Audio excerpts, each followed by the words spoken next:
La dernière fois, cette semaine, j'étais en train de regarder le journal télévisé et il y avait une annonce pour la suite de la soirée concernant une émission de télévision sur M6. Une émission que j'avais regardée il y a très longtemps et j'étais étonné qu'elle était encore à la télé. Je ne sais pas si vous avez déjà vu. C'est l'émission suivante que vous allez voir apparaître. Patron Incognito. Quelqu'un connaît cette émission ? Vous avez déjà vu ? Voilà, Patron Incognito. Pour ceux qui ne connaissent pas, le principe, il est assez simple. C'est un chef d'entreprise, généralement d'une grande entreprise, qui se fait passer pour un employé salarié, incognito dans sa propre entreprise. Et donc, il essaye de découvrir le quotidien réel de ses salariés, comprendre les difficultés, les forces, les faiblesses, et finalement, le but, c'est d'essayer d'améliorer un petit peu le fonctionnement de son entreprise. Alors l'intention, elle est bonne. Mais ce qui est très intéressant dans cette émission, c'est de voir les réactions des employés qui sont dans l'entreprise. Et les réactions sont très, très diverses. Certains comprennent la démarche, ils sont plutôt contents que le grand patron vienne parmi eux et voient leur réalité. D'autres regrettent immédiatement d'avoir critiqué le patron devant le patron. D'autres restent méfiants en disant « Oh, c'est avec une mauvaise intention, il veut nous mettre de la pression derrière ». Et puis d'autres sont simplement terrifiés de découvrir qu'ils sont en train d'arnaquer un petit peu derrière le patron. Mais ce qui est vraiment intéressant de façon générale, c'est que la venue du patron au milieu d'eux révèle beaucoup de choses. Ça révèle leur intégrité, ça révèle leur cœur, ça révèle leur manière d'aborder le travail de façon générale. Ça met en lumière les réactions les plus profondes. Et je crois que quelque part, si vous me permettez ce parallèle, il y a des similitudes avec Noël. Parce que pour les chrétiens, qu'est-ce que c'est Noël ? C'est le grand patron, le créateur qui vient au milieu de nous. Et il le fait sans crier sur les toits. On pourrait presque dire incognito, il est né dans une étable. Et de la même façon, ce qui est intéressant, c'est de regarder les réactions que cela suscite, que le grand patron vienne parmi nous. Et les réactions sont très diverses. Ce sera de la louange, de la joie, de l'espérance, mais au contraire, ça peut être aussi de la peur, de la méfiance, du déni et de l'agressivité. Et c'est justement ce que nous allons observer durant la petite série, la mini-série de prédications. Donc il y aura 3 prédications, on commence aujourd'hui, on finit dans 3 dimanches, qui sera intitulée « Noël, une naissance ». 3 regards. La joie, l'espérance et la peur. Et aujourd'hui, nous allons aborder le thème de la joie. Non, on en a déjà un petit peu parlé lors de la prédication de la semaine dernière, mais on va la creuser un petit peu plus, cette notion liée à la naissance de Jésus. Alors le premier texte que nous allons lire dans cette série, c'est un texte très connu, qui se lit souvent dans la période de l'Avent de Noël. C'est Luc chapitre 2, versets 8 à 20. Donc c'est l'annonce de la naissance de Jésus au berger. Alors si vous pouvez ouvrir vos Bibles, c'est toujours mieux sur vos téléphones ou devant vous, comme ça vous pouvez suivre le texte.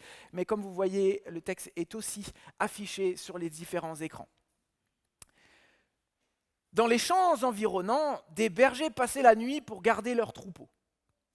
Un ange du Seigneur leur apparut et la gloire du Seigneur resplendit autour d'eux. Une grande frayeur les saisit. Mais l'ange les rassura, « N'ayez pas peur, je vous annonce une nouvelle qui sera pour tout le peuple le sujet d'une très grande joie. Un sauveur vous est né aujourd'hui dans la ville de David, c'est lui le Messie, le Seigneur, et voici à quoi vous le reconnaîtrez. Vous trouverez un nouveau-né dans ses langes et couché dans une mangeoire. » Et tout à coup, aux côtés de l'ange, apparut une multitude d'anges de l'armée céleste qui chantaient les louanges de Dieu. Gloire à Dieu au plus haut des cieux et paix sur la terre aux hommes qu'il aime. Quand les anges les eurent quittés pour retourner au ciel, les bergers se dirent l'un à l'autre, « Allons donc jusqu'à Bethléem pour voir ce qui est arrivé, ce que le Seigneur nous a fait connaître. » Ils se dépêchèrent donc d'y aller et trouvèrent Marie et Joseph avec le nouveau-né couché dans une mangeoire. Quand ils le virent, ils racontèrent tout ce qui leur avait été dit au sujet de cet enfant. Et tous ceux qui entendirent le récit des bergers en furent très étonnés. Marie, elle, conservait le souvenir de toutes ces paroles et y repensait souvent. Les bergers s'en retournèrent, louant Dieu et glorifiant Dieu au sujet de tout ce qu'ils avaient vu et entendu. C'était bien ce que l'ange leur avait annoncé. Et donc à travers ce texte, j'aimerais mettre un focus sur le regard de la joie, à travers 3 points. Une joie qui rassure, une joie centrée sur une personne et une joie en danger. Alors tout d'abord, une joie qui rassure. Le texte, nous l'avons lu, montre très vite l'intention du grand patron qui vient parmi nous. C'est la joie. Et ça, on le voit au verset 10, qui va être affiché juste maintenant. L'ange les rassura, « N'ayez pas peur, je vous annonce une nouvelle qui sera pour tout le peuple, le sujet d'une grande joie. » Le but même de la venue de Jésus, on le comprend dans ce texte, c'est la joie. Et c'est une vérité que je souhaite que vous puissiez ancrer dans votre cœur aujourd'hui et de comprendre les implications pour chacun de nous dans notre vie. Dieu est venu parmi nous, en Jésus, pour t'apporter la joie, toi personnellement. Et je crois qu'il y a vraiment quelque chose qui est rassurant dans cela. Parce qu'au premier contact, quand on lit le texte, ce n'est pas la joie qu'ils ont ressenti les bergers. Regardez le verset juste avant, verset 9. Un ange du Seigneur leur apparut et la gloire du Seigneur resplendit autour d'eux. Une grande frayeur les saisit. Ils sont terrifiés. Et on peut les comprendre quelque part. Imaginez-vous au milieu d'une plaine, d'un seul coup des anges qui apparaissent, une grande lumière, on parle de la gloire de Dieu, donc vous pouvez imaginer une atmosphère qui change. Ils sont effrayés, ils sont craintifs, quelque chose les dépasse. Qui n'aurait pas été effrayé par une telle apparition ? Et c'est quelque chose de logique, quelque chose qui revient régulièrement dans toute la Bible. À chaque fois qu'un être humain est confronté à quelque chose de divin, la première réaction, c'est souvent la crainte. Pourquoi ? À une toute autre échelle, je me souviens que lorsque je travaillais à la banque et que le grand patron annonçait sa venue dans notre lieu de service, dans notre service qui quittait le siège pour venir dans notre service, c'était très intéressant de regarder les réactions de tous les employés. Parce que la plupart des réactions, c'était de l'appréhension. Il y avait très peu de chances que le grand patron bouge du siège pour nous féliciter. Ça n'arrivait jamais. Et donc du coup, tout ce qui se passait comme réflexion, c'est est-ce qu'il vient nous mettre encore de la pression ? Est-ce qu'il vient encore nous rajouter des chiffres ? Est-ce qu'il va exprimer son mécontentement ? Est-ce qu'il y a un licenciement économique ? La venue du patron ne disait pas forcément la joie. Elle pouvait tout aussi bien annoncer un problème. Et quelque part, c'est un réflexe humain, quand on se rend compte qu'il y a quelque chose de plus grand que nous qui vient, de poser la question, est-ce qu'on est en règle en fait ? Qu'est-ce qu'on va me dire ? Dieu dit précisément que ma venue en Jésus est pour vous un sujet de joie. Il veut que nous sachions dès les premiers mots que sa venue est un soulagement. C'est comme si le patron de ton entreprise ou un de tes supérieurs t'appelle, dit « Je viens, mais je viens t'apporter une bonne nouvelle et tu vas être joyeux. » Qu'est-ce qu'il veut produire en toi en te disant cela ? Est-ce qu'il veut que tu sois stressé ? Non. Est-ce qu'il veut que tu sois angoissé ? Non. Il veut que tu sois soulagé. Et qu'est-ce qu'il va être produit en toi ? C'est que tu es même pressé de savoir ce qui va se passer, n'est-ce pas ? C'est exactement ce que Dieu veut produire en toi dans ces instants de Noël. Moi, j'ai toujours bien aimé les périodes de Noël, vraiment.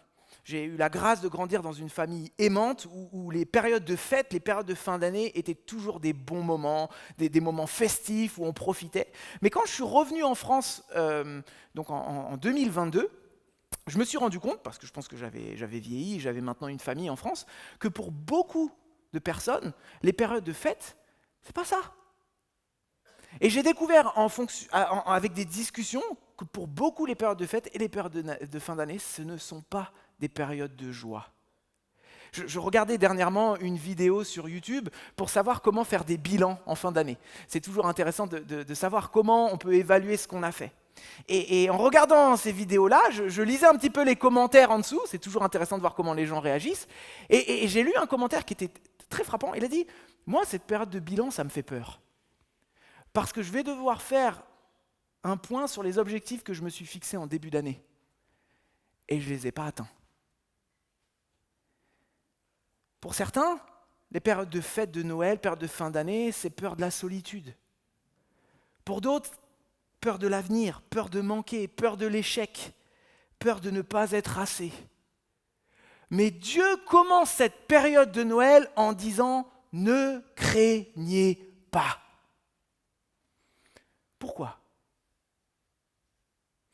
Jésus va nous donner la raison 30 ans après sa naissance, lorsque lui-même va proclamer dans Jean 3,17 « En effet, Dieu a envoyé son Fils, donc lui-même, dans le monde, non pas pour condamner le monde, mais pour qu'il soit sauvé pour lui. » Voilà cette joie qui devrait nous rassurer en fait.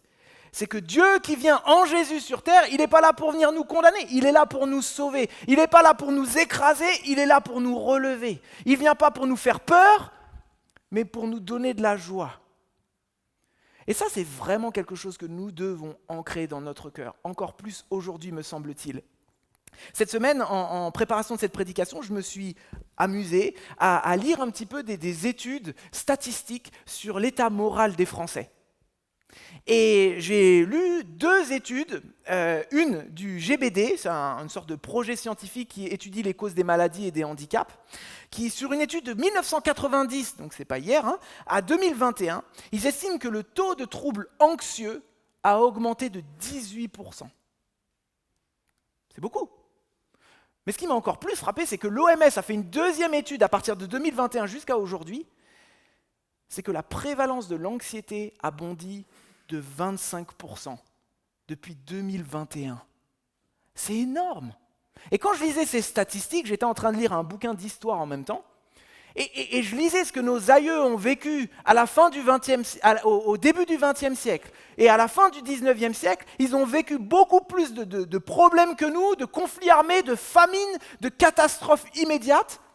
Et on pourrait s'attendre que finalement le confort relatif que nous avons à notre époque produirait de la joie en nous. Mais ce n'est pas le cas. Ce n'est pas le cas. Pourquoi ? Je crois que ça nous invite à réfléchir, à nous poser les bonnes questions. Si on a tant de raisons d'être anxieux de nos jours, comment accueillir vraiment la joie que Dieu vient nous offrir à Noël ? Je crois que nous avons besoin de comprendre, mais aussi de redécouvrir de quelle joie il s'agit et de redéfinir le concept de la joie dans nos vies. Parce que si nous saisissons la joie que Dieu veut nous donner, alors nos cœurs seront en paix. Et c'est exactement ce que l'ange dit. Regardez ce que la multitude d'anges dit. Ils chantent, imaginez des anges chanter, ça doit être merveilleux. Gloire à Dieu au plus haut des cieux et paix sur la terre aux hommes qu'il aime. C'est ce que Dieu veut produire en toi, de la joie et de la paix. Est-ce que c'est le cas aujourd'hui ? Alors, creusons un petit peu la compréhension de la joie ensemble. La joie qui est présentée dans le texte, cette joie est centrée sur une personne. Elle n'est pas abstraite, elle n'est pas générale la joie, elle est personnelle. Regardez ce qui est marqué dans le texte tout de suite après. Mais l'ange les rassura. N'ayez pas peur, je vous annonce une nouvelle qui sera pour tout le monde, tout le peuple, le sujet d'une très grande joie.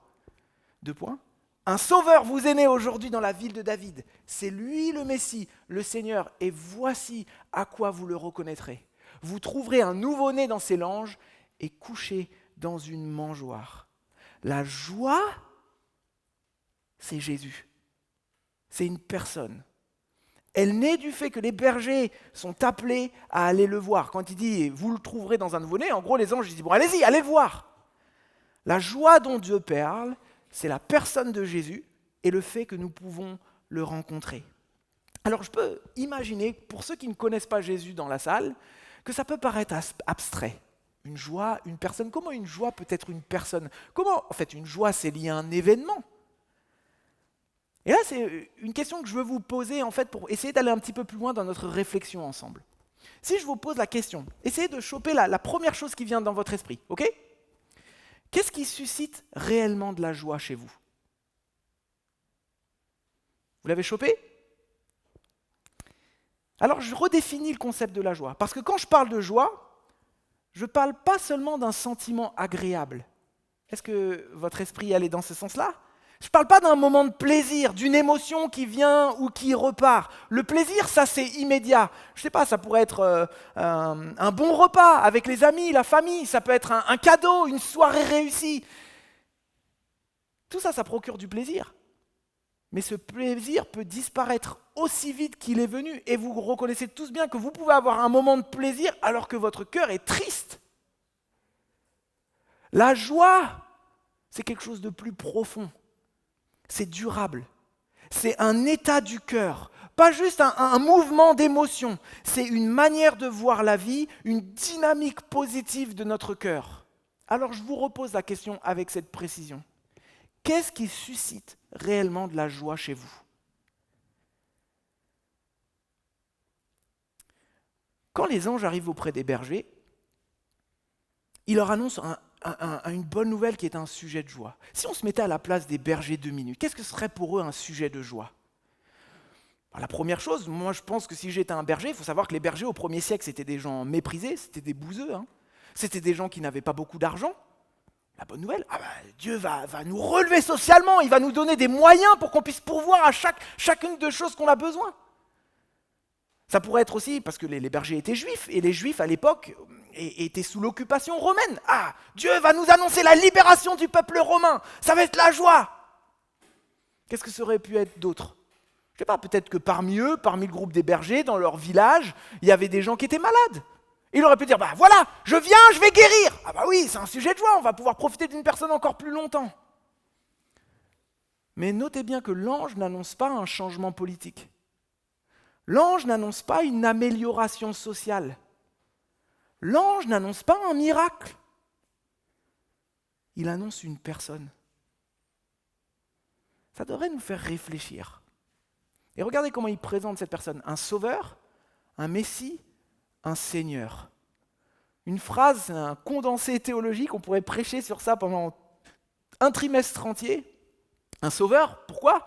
Un sauveur, c'est quelqu'un qui nous sauve d'un danger. Le Messie, c'est celui qui est attendu, celui qui était promis. Alors on n'arrive pas toujours à formuler, à savoir ce que c'est, mais en tout cas, il était attendu. Un seigneur, c'est celui qui exerce l'autorité, solide, fiable, on peut s'appuyer sur lui. Finalement, ce que le texte nous dit et sous-entend, en présentant la joie comme une personne, c'est que la joie ne devrait pas dépendre de nos circonstances. Parce que si c'est le cas, c'est fragile. La joie de l'humanité devrait dépendre et reposer sur une personne qui s'appelle Jésus. Son identité, sa fidélité et son salut. Alors, la joie que nous pourrons expérimenter sera solide et durable. Mais il y a quelque chose qui est justement assez fascinant dans le texte par rapport à cela. C'est que les bergers, les anges arrivent et leur expliquent qu'ils vont aller rencontrer Jésus. Ils vont le voir, mais la situation des bergers ne change pas. Regardez ce qui a marqué au verset 20. Les bergers s'en retournèrent, louant et glorifiant Dieu au sujet de tout ce qu'ils avaient vu et entendu. C'était bien ce que l'ange leur avait annoncé. Mais ils retournent où? Mais ils retournent dans leur champ. Ils vont garder les moutons. Leur travail, leur foyer, leurs épouses, leurs tâches quotidiennes, c'est exactement les mêmes qu'au début. La situation ne change pas pour eux. Situation ancienne, mais qu'est-ce qui change? Mais c'est eux-mêmes qui changent. Situation ancienne, nouvelle personne. Leur cœur a été transformé. Ils sont remplis d'émerveillement, de louanges, d'adoration. Et qu'est-ce qui change? C'est la perspective de la vie. Ils ne sont plus les mêmes. Comme dit le grand évangéliste Billy Graham très régulièrement dans ses prédications, la rencontre avec Jésus met un nouvel éclat dans nos yeux et donne un nouvel élan à notre pas. Cette joie, nous la trouvons dans la rencontre avec Jésus parce que ça donne un sens nouveau à notre vie. Alors encore une fois, pour certains, ça peut être encore abstrait. Et je veux l'expliquer un petit peu plus pour que tout le monde comprenne ce que ça veut dire. Imaginez une personne qui vit depuis des années. avec une vision très trouble. C'est-à-dire qu'elle voit des formes, mais elle n'arrive pas à voir exactement les détails de ce qu'elle voit. Elle se déplace, elle travaille, elle fait ses courses, mais c'est toujours difficile. Tout lui demande un effort. Mais elle s'est habituée à vivre ainsi. C'est la normalité après tout. Et un jour, alors qu'elle a consulté tout un tas de spécialistes, l'un d'eux lui dit « Nous pouvons faire une opération pour vous rendre la vue. » L'opération se déroule, mais est-ce qu'il y a des choses qui changent autour d'elle ? Non, sa maison est la même, son emploi est le même, la routine, ça reste exactement la même. Mais après l'opération, elle ouvre les yeux différemment. Les couleurs sont d'un seul coup plus vives. Les visages ont des expressions claires. Les paysages qu'elle traversait chaque jour pour aller au travail, d'un seul coup, ça devient beau, c'est presque nouveau. Elle reprend le même chemin qu'avant, mais avec un émerveillement qu'elle n'avait jamais connu. Son environnement n'a pas changé, mais sa façon de voir a été transformée. Et je crois que c'est exactement ce dont le texte parle. Les bergers repartent dans leur situation d'avant, mais leur regard sur la vie a totalement changé. La rencontre avec Jésus ouvre nos yeux sur une réalité différente qui nous concerne tous. Si ce que la Bible dit est vrai, ce que nous croyons pour beaucoup d'entre nous, que Dieu qui a créé toutes choses a vraiment envoyé son Fils parmi nous, pour vivre parmi nous, pour mourir à la croix, pour que nous puissions être réconciliés avec celui qui a tout créé, et que nous pouvons avoir une relation intime avec lui, cette joie devrait changer toute la façon dont nous voyons notre vie. Même si les circonstances autour de nous ne changent pas. Vous pouvez faire le même travail, avec les mêmes collègues, les mêmes défis. Mais quand tu comprends ce que Jésus t'a offert, tu n'es plus juste là à survivre pour ta journée.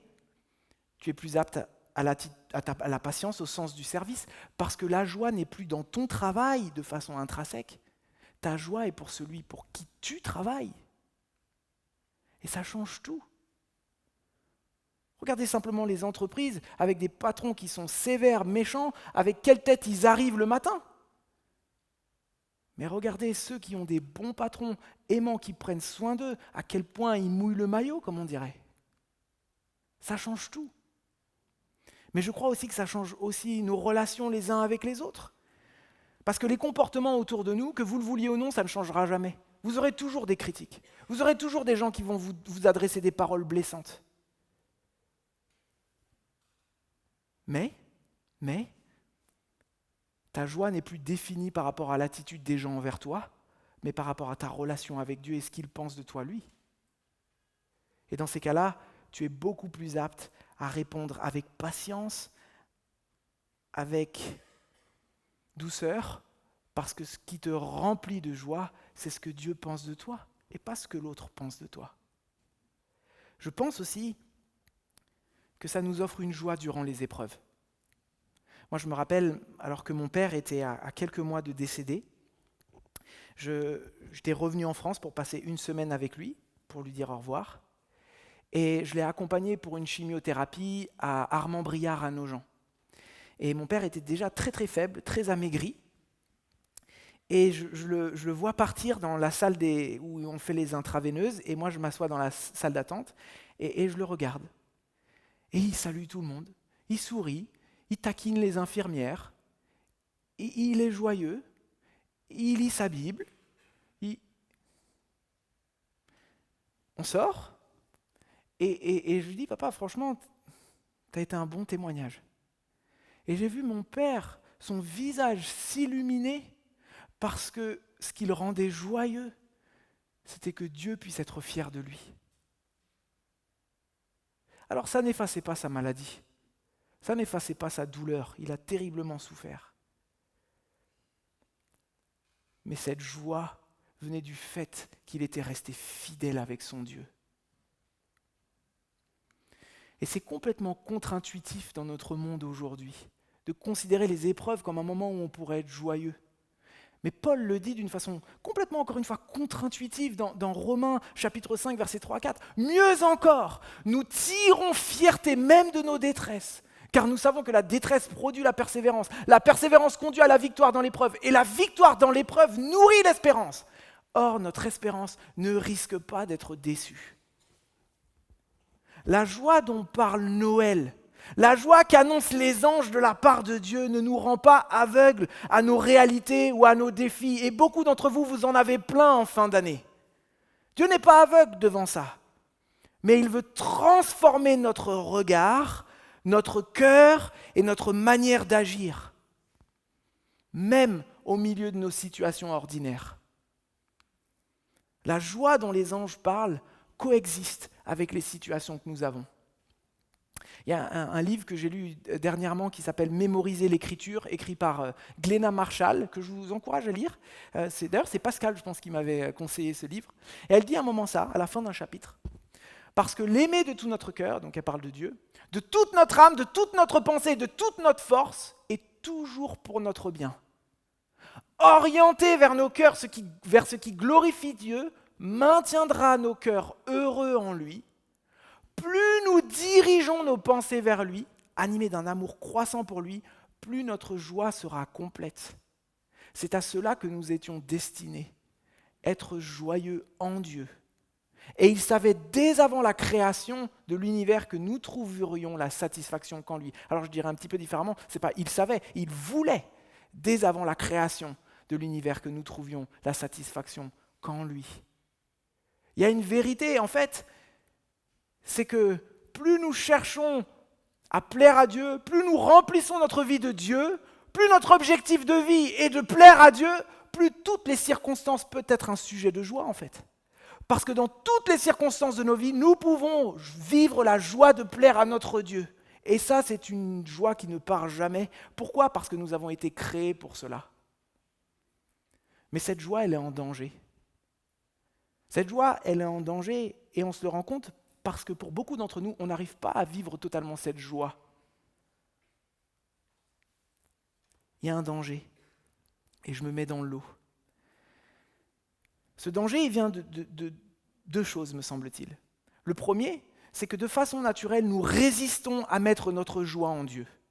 C'est ce que la Bible nous décrit dans les premiers chapitres, dans la Genèse, que ce que nous avons dans notre chair, c'est de trouver la joie en nous. Ce qui nous intéresse, nous. C'est ça qui va m'apporter de la joie durable. Alors que Dieu dit non, la joie, vous la trouverez en moi parce que vous avez été créés pour ça. C'est comme une chaise qui dirait, moi, mon utilité, c'est de conserver des aliments pendant plusieurs jours. Mais non, ça c'est un frigo. Le créateur de la chaise lui dirait, non, tu trouveras ton utilité si quelqu'un s'assit sur toi en fait. Nous résistons.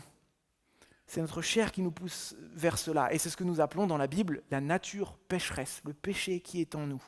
Et de refuser de croire que nous sommes créés pour le Créateur. Mais dimanche d'après-midi dernier, j'ai parlé du combat spirituel. Et beaucoup d'entre vous, vous étiez là, n'est-ce pas ?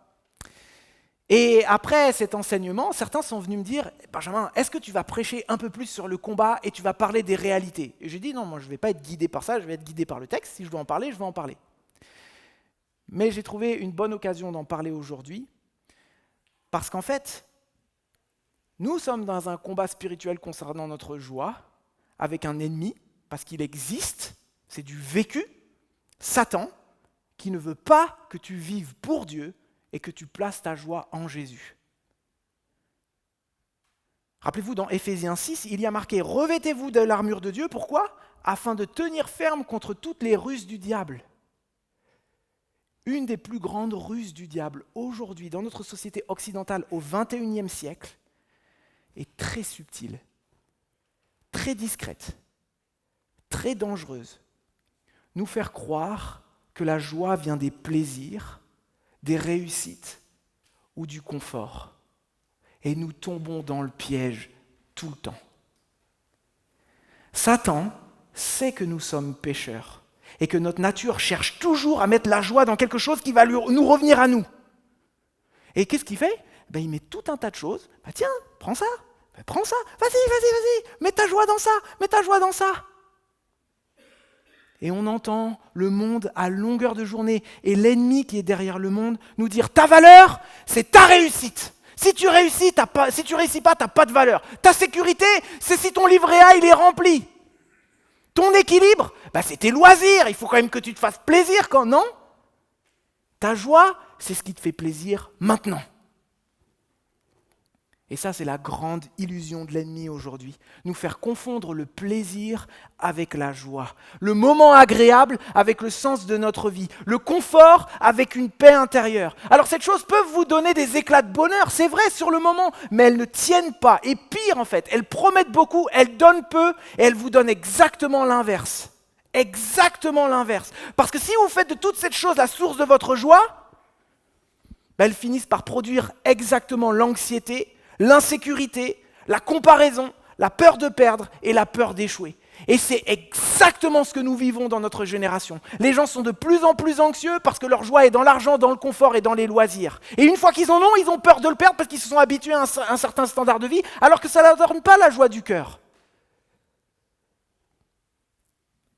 Et si vous ressentez à un moment donné l'anxiété, l'insécurité, la comparaison tout le temps, la peur de perdre ce que vous avez, la peur d'échouer, posons-nous les bonnes questions, mes frères et sœurs, avant qu'il soit trop tard.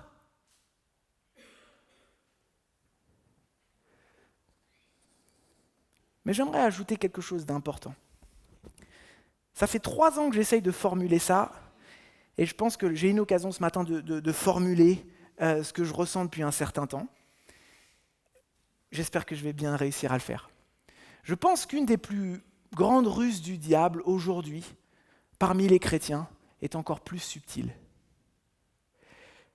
La ruse que je constate, beaucoup de chrétiens tombent dedans. Alors peut-être que tu es l'un d'eux, sois attentif. L'ennemi ne se contente pas de nous détourner des choses qui sont potentiellement mauvaises. Parce que si on parle de l'argent, du confort, des loisirs, on va dire, oui, c'est vrai que mon argent, ça peut me rendre orgueilleux. Bon, c'est vrai que le confort, je peux m'en passer. C'est vrai que les loisirs, ok, c'est vrai qu'à l'extrême. Et là, quelque part, on serait tous d'accord de dire, ouais, c'est vrai. Mais Satan ne se contente pas de cela. Parfois, il va jusqu'à utiliser les bonnes choses, intrinsèquement bonnes que Dieu a créées, pour nous rendre dépendants. Écoutez bien ce que je vais dire, et il faut vraiment que nous arrivions à discerner ça. Satan n'est pas contre vos bonnes actions. Satan n'est pas contre la bonne éthique, la bonne morale. Satan est contre Jésus.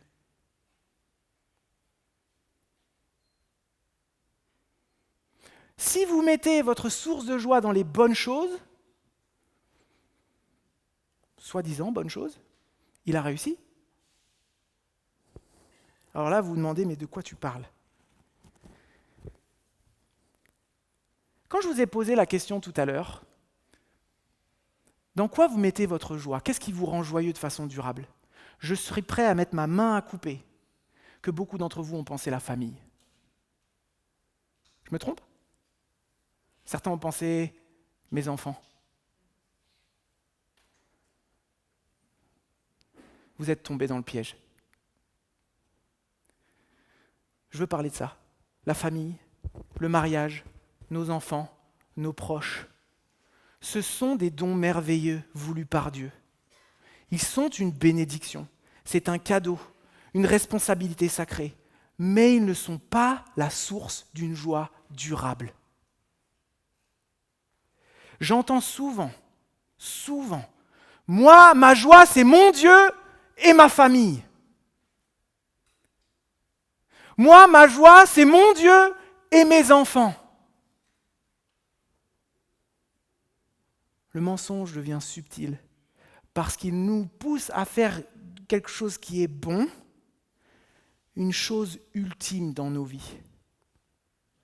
Il sait que si je fais de ma famille la source de ma joie, je vais tôt ou tard être déçu, ou inquiet, ou blessé, ou même écrasé par la pression de protéger quelque chose dont je n'ai pas le pouvoir de maintenir moi-même.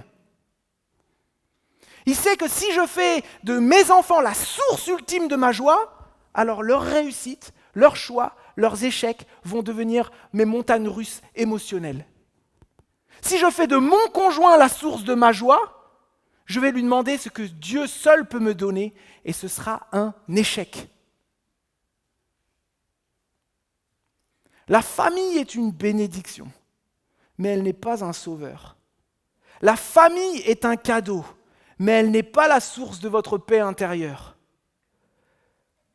La famille est un terrain où la joie peut s'exprimer, mais elle n'est pas l'origine de la foi chrétienne. Pourquoi ? Parce que tout ce qui est fragile ne peut pas soutenir notre cœur.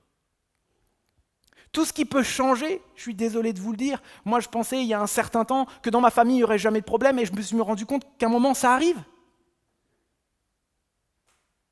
Tout ce que vous pouvez perdre, je suis désolé de vous le dire aussi, on va perdre à un moment donné des membres de notre famille. Moi, ça a été le cas. Tout ce qui peut nous décevoir. Attention à ceux qui mettent trop d'espoir dans leurs enfants, vous allez être déçus un moment ou un autre. Tout ça ne peut pas être la fondation de votre joie. Notre joie profonde, stable, durable, ne peut venir que de ce qui ne change pas, de ce qui ne déçoit pas, et de celui qui demeure éternellement. Et celui-là, c'est Jésus-Christ. Et lorsque Jésus est la source de ma joie, alors ma famille, mon couple, mes enfants deviennent justement ce qu'ils doivent être. Non pas la source, mais le lieu où s'exprime cette joie. Le lieu où cette joie se partage et rayonne. Et ça change tout. Je vous en parle parce que j'ai l'impression que beaucoup d'entre nous tombons dans ce piège de penser que notre famille va tout nous donner. Et nous passons tout notre temps avec notre famille, ce qui est une bonne chose en soi, il n'y a pas de problème. Le problème, c'est que ça laisse très peu de place à Dieu. Parce que comme je passe du temps avec ma famille, j'ai aucun souci avec Dieu. C'est pas si simple que ça, les amis. C'est pas si simple que ça. Et attention aux déceptions qui vous guettent quand il y a un problème qui va arriver et que votre joie ne pourra plus briller dans votre famille. C'est pourquoi nous avons besoin de vigilance. Nous avons besoin de vigilance, une attention sur notre cœur, sur ce qu'on choisit, sur ce qu'on laisse prendre la place principale dans notre vie. Vous voulez vivre une vie de famille épanouie ? Alors que votre joie soit en Jésus-Christ, et vous allez voir que cette joie va rayonner dans votre famille. La question n'est pas donc sur quoi ai-je fondé ma joie dans le passé ? Ma question est sur quoi je fonde ma joie aujourd'hui ? Parce qu'en fait, nous rendons compte qu'au fur et à mesure de la vie, au fur et à mesure que nos saisons évoluent, Satan nous tire vers des joies qui ne sont pas la source ultime. Et je crois qu'il faut être très vigilant chaque jour sur là où nous mettons notre joie. Et je le tire du texte, je suis en train de peut-être de vous dire, mais il s'éparpille. Je pense que Marie, quelque part dans le verset 18 et 19, le savait bien. Tous ceux qui entendent le récit des bergers en furent très étonnés. Marie, elle, conservait le souvenir de toutes ces paroles et y repensait souvent. On oublie rapidement la joie que Dieu nous promet. On oublie très rapidement avec les soucis du quotidien, là où nous devons placer notre joie. Il faut se rappeler. Et je pense qu'un des meilleurs exercices spirituels que nous avons à faire en tant que chrétiens, chaque matin, au lever, quand nous sortons de notre lit, c'est de savoir pourquoi nous vivons. De se rappeler chaque matin, peut-être comme Marie l'a fait, je ne sais pas, je peux supposer, que notre journée peut être accomplie en l'honneur de celui que nous avons rencontré. Qu'il est la source d'une joie durable dans toutes les circonstances de ma vie. Et ça replace dès le début de la journée notre cœur, notre esprit dans la bonne perspective, avant d'être confronté aux circonstances externes et qu'elles ne dictent notre humeur. Alors pour conclure, les bergers sont repartis exactement dans les mêmes circonstances qu'ils avaient au début. Mais leur cœur, lui, n'était plus le même.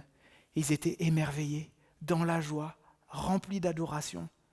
Voici ce que Noël veut produire en vous, mes frères et sœurs. Pas forcément un changement de situation, mais un changement de cœur. Une joie qui vous rassure, une joie centrée sur une personne, une joie que nous protégeons avec vigilance. Alors aujourd'hui, je finirai avec 3 questions. Je vous la repose pour une 3e fois. Sur quoi repose votre joie ?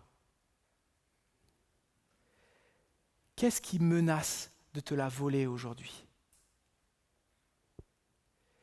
Vers qui est-ce que tu veux tourner ton cœur ?